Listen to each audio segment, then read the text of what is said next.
Então, tudo bem? Mais uma vez aqui eu falo, ó, não repara a câmera ou amadorismo não, porque aqui os nossos vídeos vão ser assim, simples, né? Mas o mais importante é o conteúdo que Deus falou para eu poder estar compartilhando com vocês. Então aí vamos lá, né? O mais importante é a palavra. Gente, tô aqui esperando, né, minha esposa, tá aí o meu filho Isaac aqui no celular. Nossa, deixa eu limpar a câmera aqui, bora lá. Eu vou fazer uma reflexão aqui de uma dúvida que eu já tive, pedir a Deus para poder me revelar, né? Então veio esse entendimento. Então assim, acredito que é uma dúvida também que muitas outras pessoas têm. É aquele negócio, às vezes a pessoa tem a dúvida, não pergunta uma outra, uma pessoa, um pastor ou alguém que tenha o conhecimento. O próprio Espírito Santo também pergunta e continua com aquela dúvida. Então vamos lá, vou compartilhar com vocês. Vocês já pararam para pensar? A gente fala muito de cruz, né? De Jesus morreu na cruz. Por que Jesus teve que morrer na cruz? Aí o pessoal fala, para poder pagar pelos nossos pecados.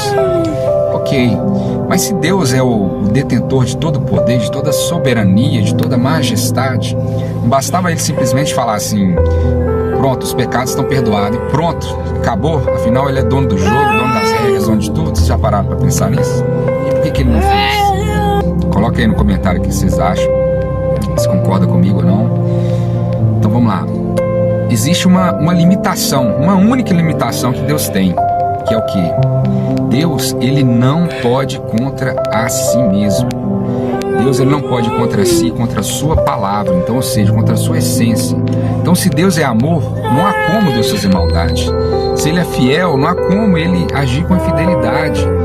E se Deus é justo, não há como ele agir com injustiça, e por aí vai. Então, ou seja, uma vez que a infração, uma vez que o pecado ele cometeu uma infração, um ato ali que precisava de ser pago, esse preço ele tem que ser pago. Concorda?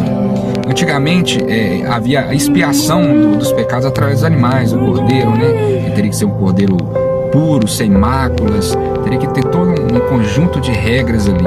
Só que o pecado, ele ficou tão abundante que esse sacrifício de animal não era mais suficiente. Teria que ser um sacrifício agora de um cordeiro humano, um homem. Imagina um homem, assim como aquele cordeiro branco, puro, um homem sem pecados, puro. Como? Não existe ninguém que não pecou, apenas Deus, né, Jesus. Por isso que ele teve que enviar, a Bíblia diz que ele esvaziou-se de si mesmo, né? Então ele teve que esvaziar-se de si mesmo e enviar Jesus, que também é Deus, 100% homem e 100% Deus. Inclusive ele sofreu todas as questões carnais que a gente sofre, né? Desde tentação, desde dores, fome, sede, etc, etc. Mas ele venceu. E a Bíblia diz que ele continuou sem pecado, sem pecar. E o resto da história vocês conhecem. Por isso que o pecado, a dívida foi paga por Jesus. Agora você imagina, Deus, o Criador de todas as coisas, de tudo, do universo, de tudo.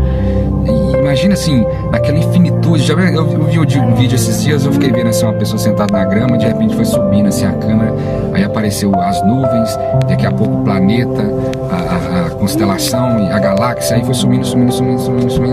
Agora você imagina Deus, Criador de todas as coisas, ele se importou comigo, com você, esvaziou-se de si mesmo e se fez menor do que o menor ser humano ali, que foi chicoteado, humilhado pelo ser humano.